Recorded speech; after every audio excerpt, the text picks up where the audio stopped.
DOA. Your job's a joke. You're broke. Your love life's on DOA. You feel like you're always stuck in second gear. It hasn't been your day, your week, your month, or even your year. And the bells are ringing in the background and you can probably barely hear me. But it's all good, especially once you get accepted into the International Biennial Portrait Competition at the Wausau Museum of Contemporary Art in Wausau, Wisconsin, which is exactly where we are right now in the windy, beautiful city of Wausau, Wisconsin. So follow me inside. Here I go. And on an interesting note, that you guys may not even know, the theme song to Friends, which is what I was trying to do out there, but the church bells were going crazy, was done by a group called the Rembrandts, which is a very coincidental, serendipitous thing since we're here to see a portrait show. All right, welcome to Living Figuratively.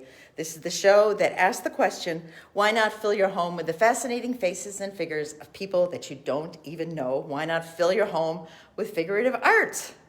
Today, we're going further than we've ever gone before for Living Figuratively. We are all the way up here in Wausau, Wisconsin for the International Biennial Portrait Competition at the Wausau Museum of Contemporary Art, which is the mastermind of artist and entrepreneur David Hummer, who started this just a few years ago. I think it's maybe been about 5 or 6 years that it's been around.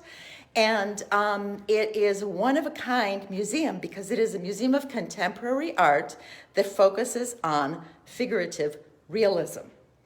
And 2 of his paintings happen to be right behind me. They are portraits of Jenny Saville, who is another one of my art heroes. Anyway, let us, without any further ado, I'm going to flip the camera here, and we will go in and take a look at the show. All right. Oh, and there he is, right at the welcoming front desk. We will meet him a little bit later, too. All right, so a portrait competition. Question, what is a portrait? To me, a portrait says something true about the human being that is posing for it. This painting right here by Sarah Gallagher is called Outside. It is actually a charcoal drawing, and it's just a beautifully rendered, and this is charcoal. This is not paint, and those of you who know this is not a photograph, it is a beautiful charcoal drawing. Next one we have here is Homeria Mortsavi, and it is called Torrent. This is an oil painting, and one of the things that I love about this, look at this glowing, glistening sunlight, and it's that little downy fur that is on the back of your shoulders. This painting really, really glows beautifully.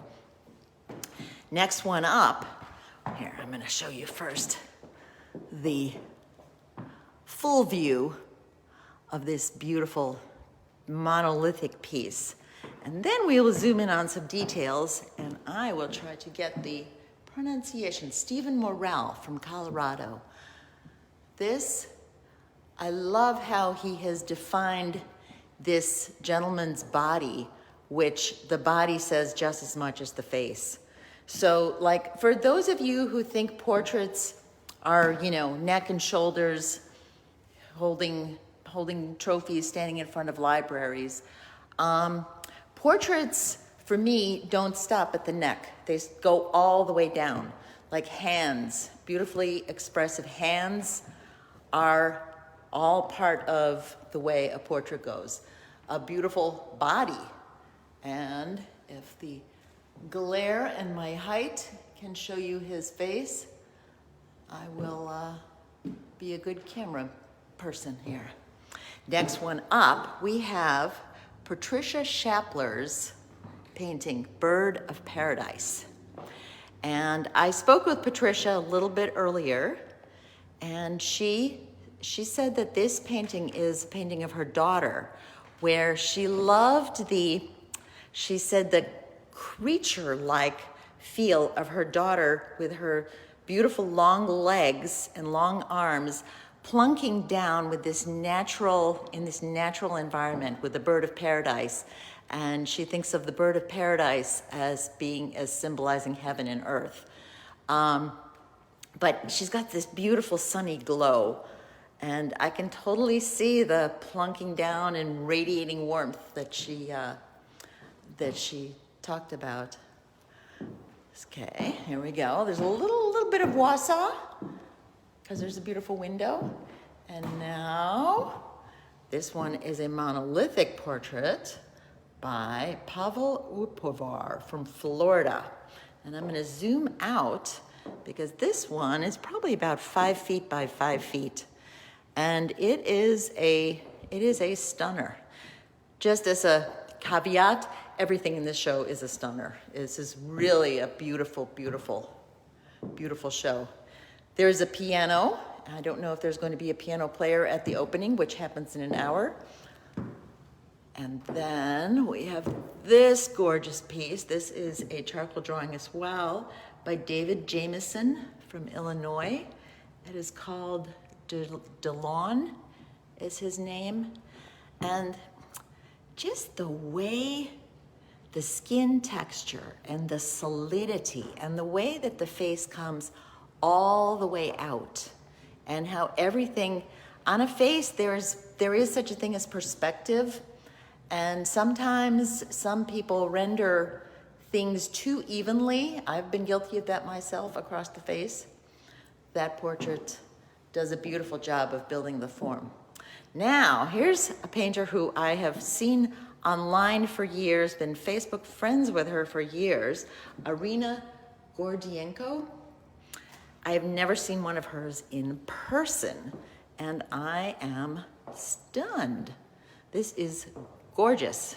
It's probably about 30 by 40, and it is one of her 2 paintings called Rare Bird.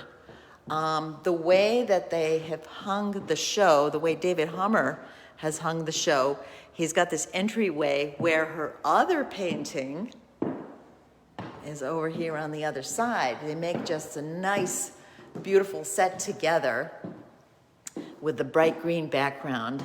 And this one is also Rare Bird. I think the other one was Rare Bird 2 or 1.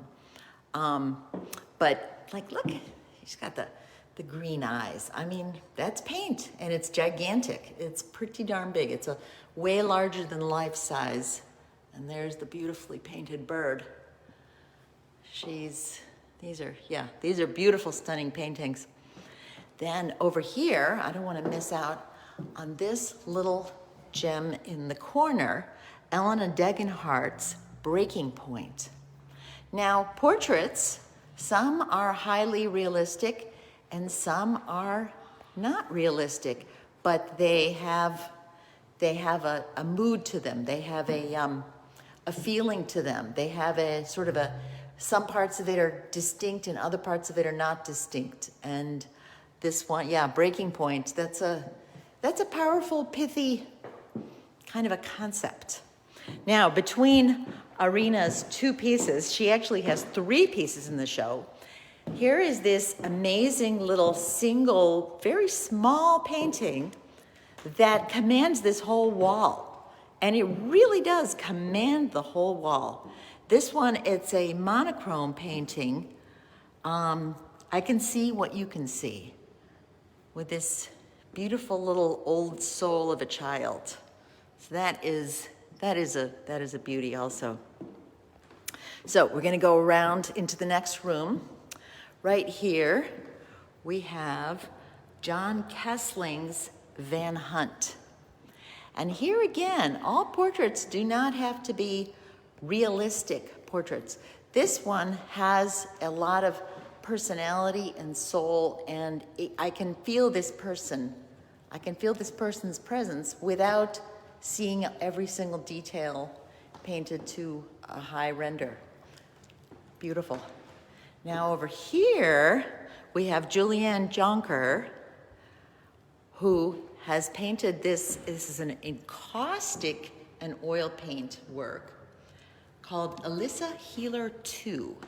And if you could see some of the texture in this, it's really amazing. She's got this veil over her, and the veil is made out of encaustic, which I don't know a huge amount of how you work with encaustic, but I know it's melted wax. And there is melted wax flowing down on as her veil. And it's just a beautiful way to use this alternative medium along with oil. And look at that gorgeous frame. That's just beautiful. All right, the next one here, Daria Solar's Virtual Boy. So this one has an eerie, futuristic kind of feel to it. And when you zoom all the way down, it really is. It's something different. I'm not sure what the concept is behind it, but it's a gorgeous conversation piece. You know, that's a beautiful one.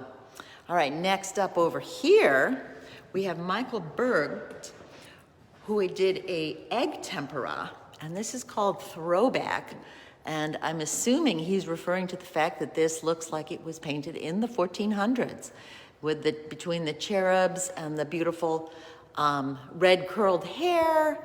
And let's look closely at egg tempera. Egg tempera is, I believe, I've never worked with it myself, but it's one of the most unforgiving mediums. Oops, I'm gonna keep that out of there because I don't want to be shut down. But it is a very unforgiving medium. You just keep hatching and hatching and hatching. There's no erasing or taking away. And this is a stunning, stunning egg tempera piece. Next one over is Ellen Star Lyon's piece called Bolster. And this one, I sense that this is somebody that she loves. It just has that feel to it, like where you can feel the sympathy and the possibly even this is your own child, I don't know, but where you just kind of feel a lot of things about that person. And it's a very complex relationship, and just the way that the color has, you know, she's just treated it's a beautiful coloristic piece, and the squish of the pillow and the whole mood. It's really beautiful. Next one, we have Michael Asgar's Portrait with Glasses. And I don't know if this is a self-portrait, but this is probably the most abstract piece, and there is such a thing as an abstract portrait. I can see where there might be a likeness. I don't know who this person is, but it's got a real, like a beautiful abstract feel to it, but the drawing is apparent, where the sunglasses, those are sunglasses sticking out. And yeah, it's a bold, dynamic piece. Now, next over here is Terry Strickland's piece. And Terry is a master of light and lighting effects with that beautiful blue-green, minty green glow that hits her face. This painting is called Manifest Strength. And it's full of power, but look at that gorgeous green. To be able to manage that on flesh is truly, truly masterful. So that's a beautiful, beautiful piece. Next to it, oh, look who's here. This one is mine right here, and this one is Winged Victory. And I will tell you just the tiniest bit about her. I have not spent a whole episode talking about her. Winged Victory, it's a portrait of one of my favorite models. And it's an example of where the portrait doesn't stop at the neck. The portrait goes all the way down. I had her hold antique rug beaters as wings, essentially, because they're instruments of violence that keep you down, but they can also be made into wings that fly. And her body and her face have experience to spare. And I felt that really showed something about her, something true about my model. This painting right here by Nicole Woodruff, it's called Centered. And she's done this fun thing with the double image, triple image actually, of where there's a psychological, trauma going on maybe, but there's a little bit of humor. It's painted in such a way where it's not dark. There's possibly humor to it, but also, serious issues maybe. And it's really beautifully painted. And the effect of, having the one part be transparent over another part is done really beautifully. And the threadbare knees, perfect.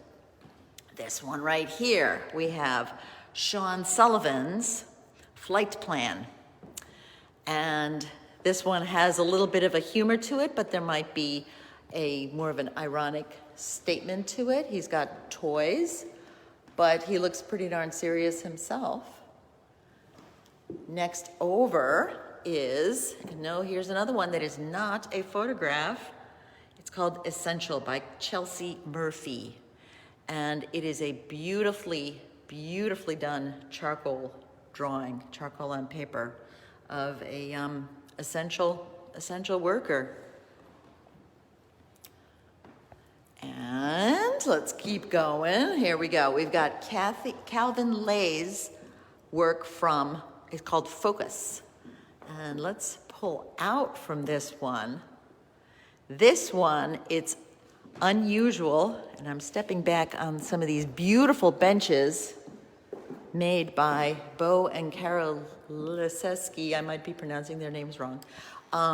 But this one is just a dramatic piece. It's got abstract beauty to it, but it's figurative, and what I really admire about it is what an awkward position to render to make it look natural. That's really tricky, because I could see if there was a photograph of that position, I'm sure she didn't hold it for hours and hours and hours while she was posing. But if there was a photograph of that position, it would not look realistic and it would not be good reference necessarily. But he has made it into a beautiful painting. Next over, we have Barbara Schaffner Hack's painting called It's a Man's World. Now, Barbara told me a little bit about this piece, and I know Barbara. What she said was that it embraces the feminine and the masculine qualities that we all need to, basically to exist and be reasonable human beings. We need to have qualities of both.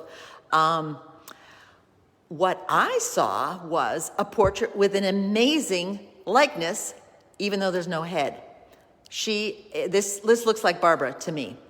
Barbara I've always thought she looked like Gloria Steinem. She told me that people have told her she looks like Diane Keaton. And when you think of Diane Keaton, you think of Annie Hall with a big necktie. And as soon as I saw this, I was like, oh, I recognize that, that's Barb.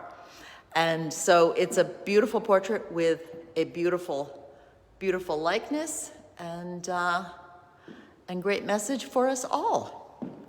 Next over, this one is pretty darn awesome. Here I Am Annabelle by Carolyn Poole. All right, let's look at this beauty of a woman who is exactly the type of woman that I love to paint. She's older, she's lean, she's gorgeous. Look at that beautiful flesh, the way the flesh hangs, the crepiness, the experienced hands with all kinds of delicious detail.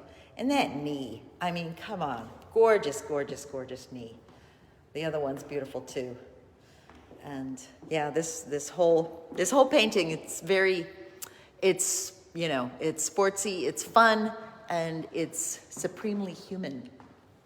Next over, we have Teresa Brutcher, and it's called Neptuna and Her Jewelry Box. So there's a little bit of a mythological reference there with the fish, and she is wearing a fish as her earring, And look at these lovely rendered hands that she has. That cloth is beautiful. Next over, we have Tracy Wright Martin's Grace for the Moment. And this one, it's a charcoal drawing with this collaged, maybe wallpaper on it. It really, makes a beautiful double statement with the delicacy of the charcoal drawing juxtaposed with the flatness of the wallpaper. And it's a gorgeous drawing. Okay, we'll go down that hall later. Right now, we are zooming in on Elena Burikina's Inner Circle, which this one is also beautifully painted.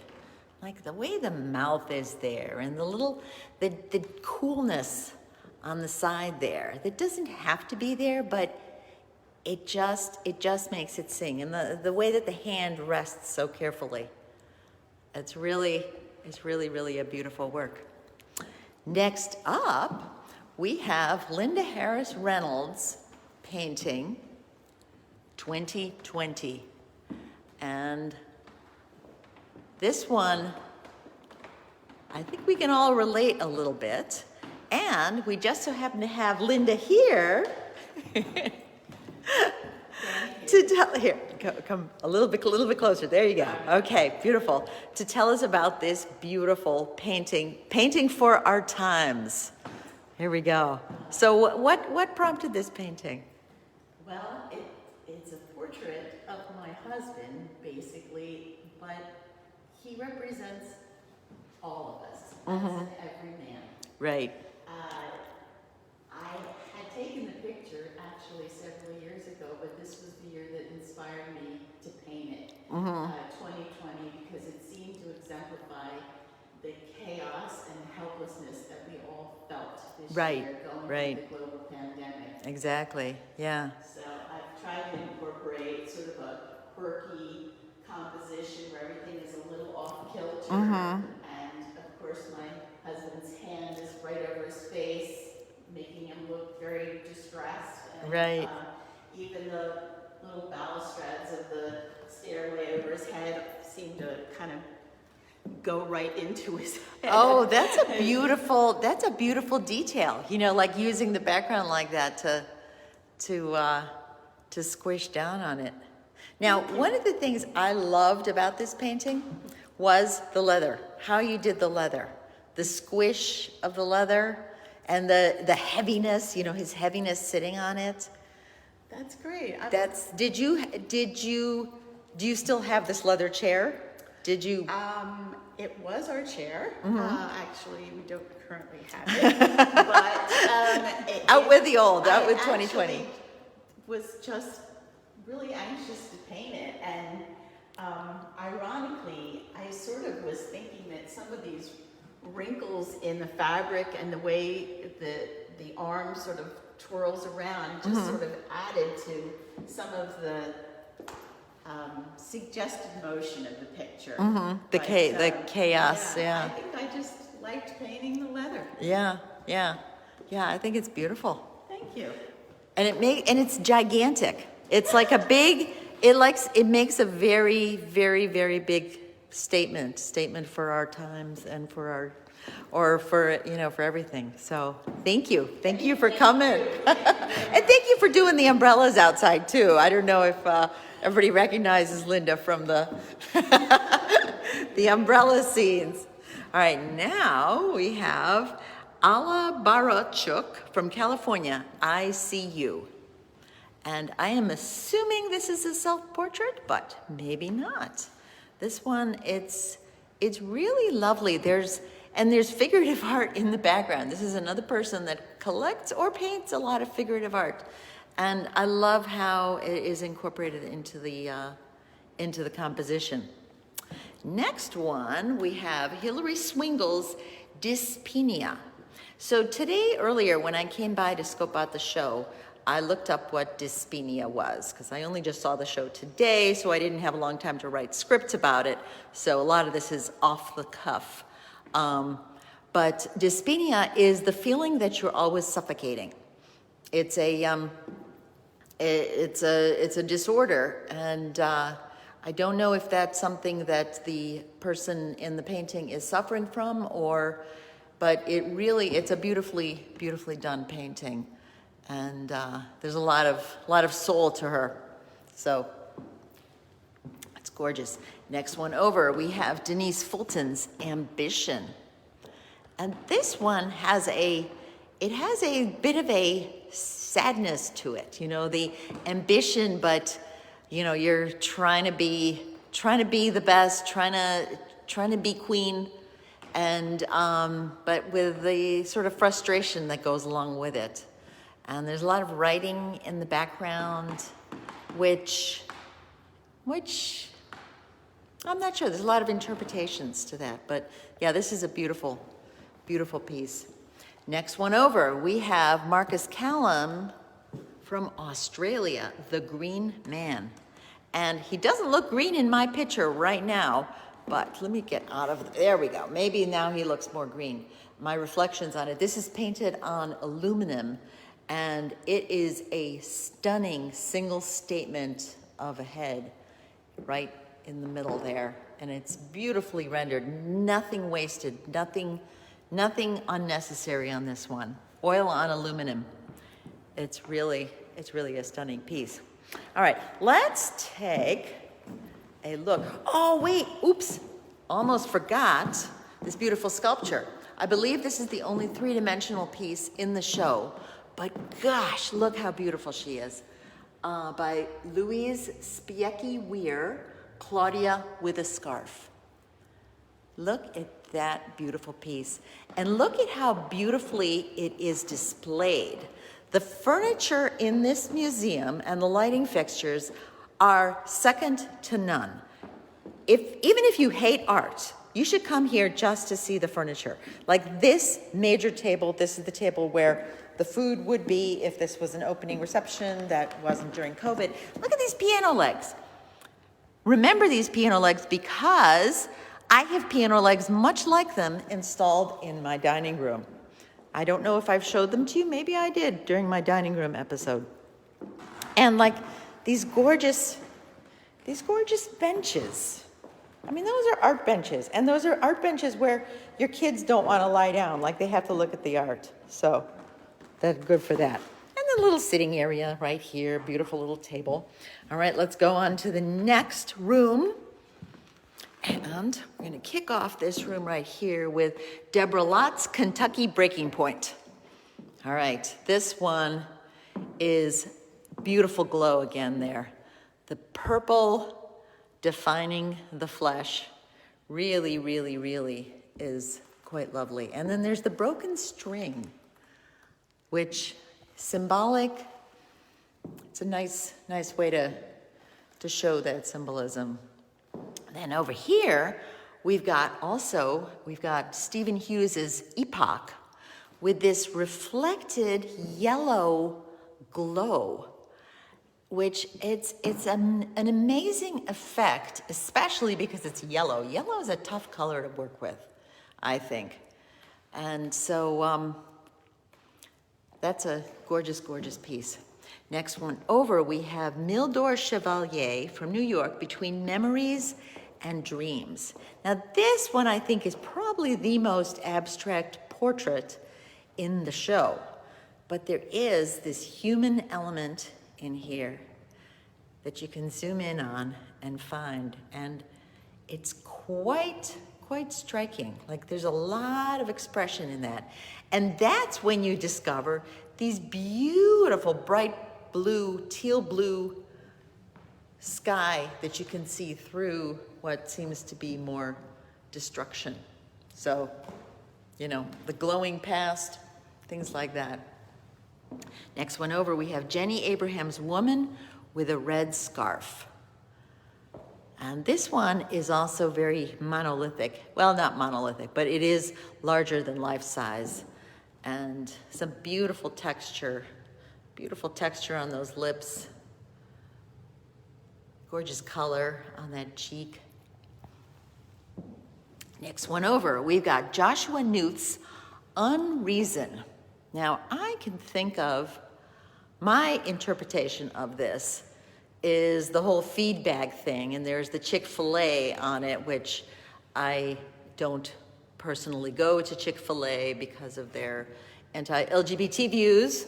I don't know if that artist is making a statement on that, but it certainly isn't showing Chick-fil-A in a positive light, so I am maybe assuming that. But look how beautifully it's painted. And this is with like thick and chunky paint. Really, really nice. Joshua Newth. All right, now this one, speaking of the opposite of thick and chunky paint, we've got Narelle Zeller's Brave New Worker. And this one, when people say photorealism or like it looks just like a photograph, this painting does that. It is super, super realistic, but it's more realistic than a photograph of the same subject. Really, it's not a compliment to say a painting looks like a photograph.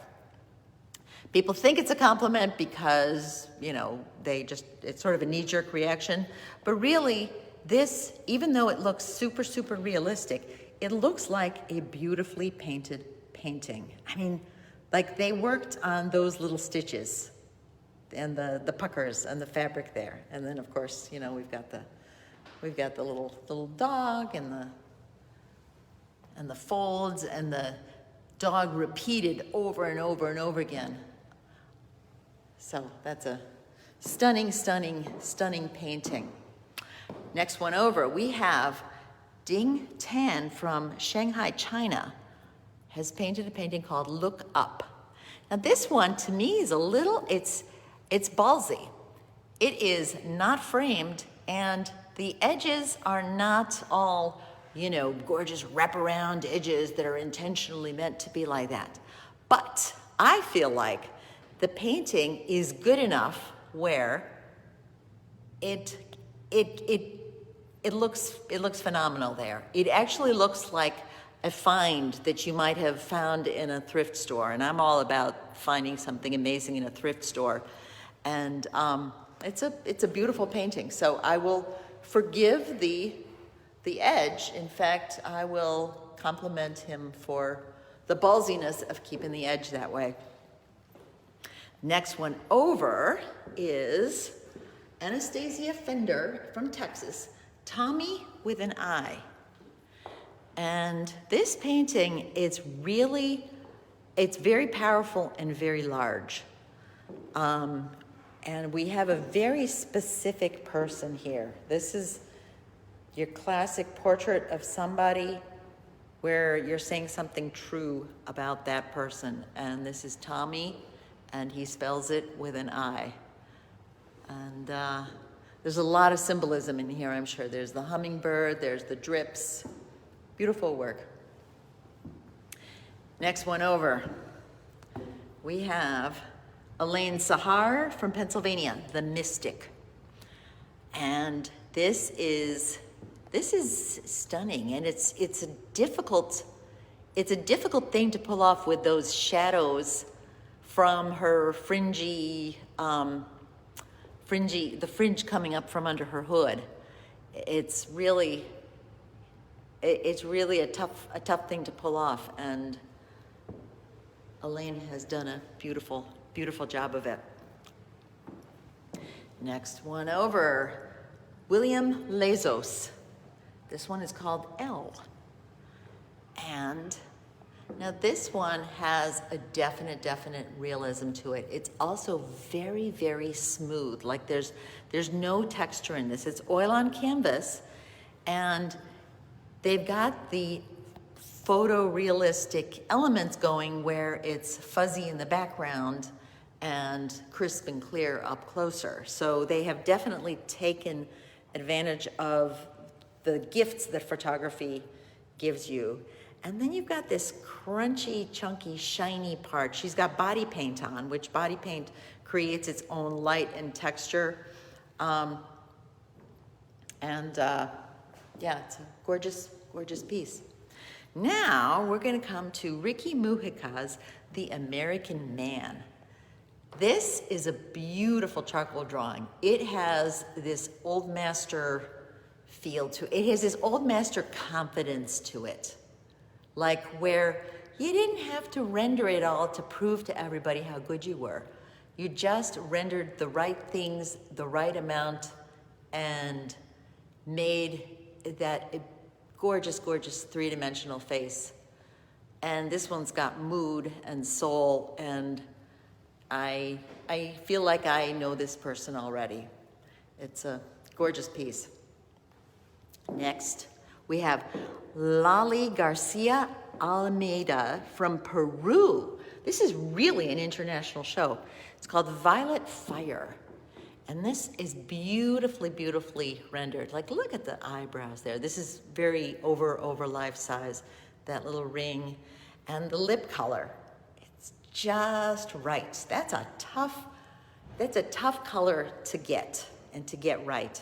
And the hair, the way they've done the hair. And you can see the brush strokes. There's little chunks, there's brush strokes.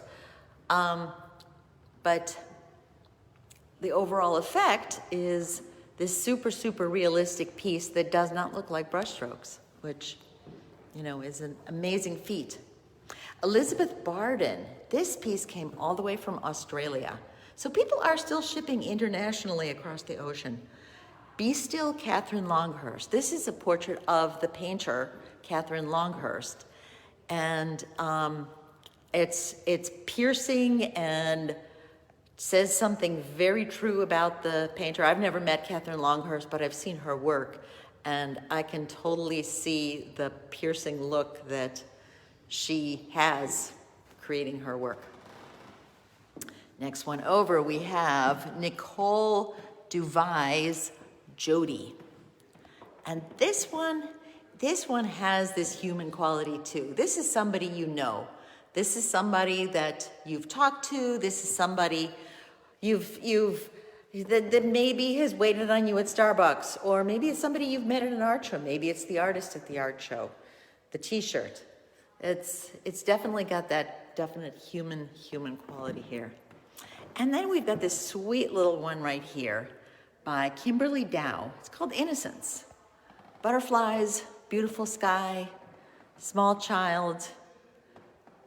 Just a really, really lovely little piece. Then, right over here, we have Melinda Whitmore from Illinois, and it's called Split Lip. And it's this lovely, ballsy young girl on copper, painted on copper. She's got attitude, and she's thinking, and she's piercing look, and she's got a split lip. And I don't know Melinda very well, but from her Facebook posts, she's a tough woman as well. Next one over was just installed this afternoon, Larina Lipori Erato, because it came all the way from the Netherlands. So over here, this is a very gigantic piece, and it's dramatic. The colors are simple, primary. We've got the black background, and it looks like it's all about love, Erato. Then the last but not least piece in the show we have right here. We have Daggy Wallace's piece, The Power of Protest. And this one it's a tiny piece. It's a tiny stunner, and it's super affordably priced. I will be very surprised if this one doesn't get snapped up. It's just a beautiful, beautiful piece. Now, I wonder if David Hummer, who is the gallery director, the director of the museum, and the juror for the show, might join us and just tell us a little bit about how he juried the show and what your thoughts are. Is that the camera? This is the camera, yes.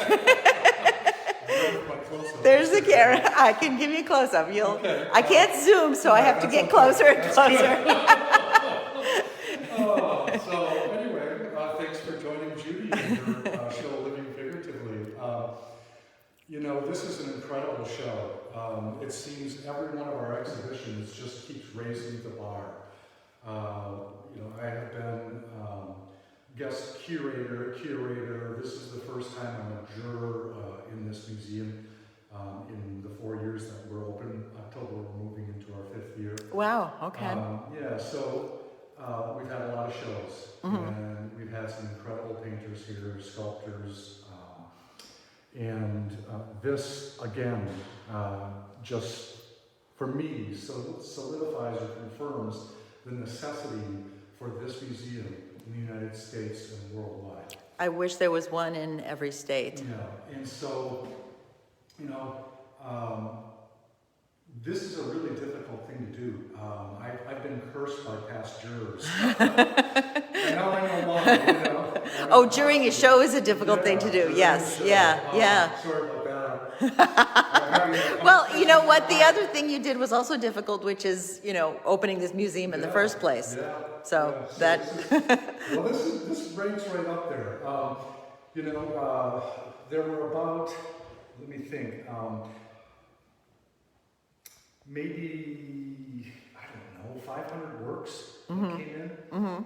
And I was able to whittle it down to 100, and then I was able to whittle it down to, 75. And I could have easily accepted 100 pieces. Right. If only it was a bigger museum. Yep.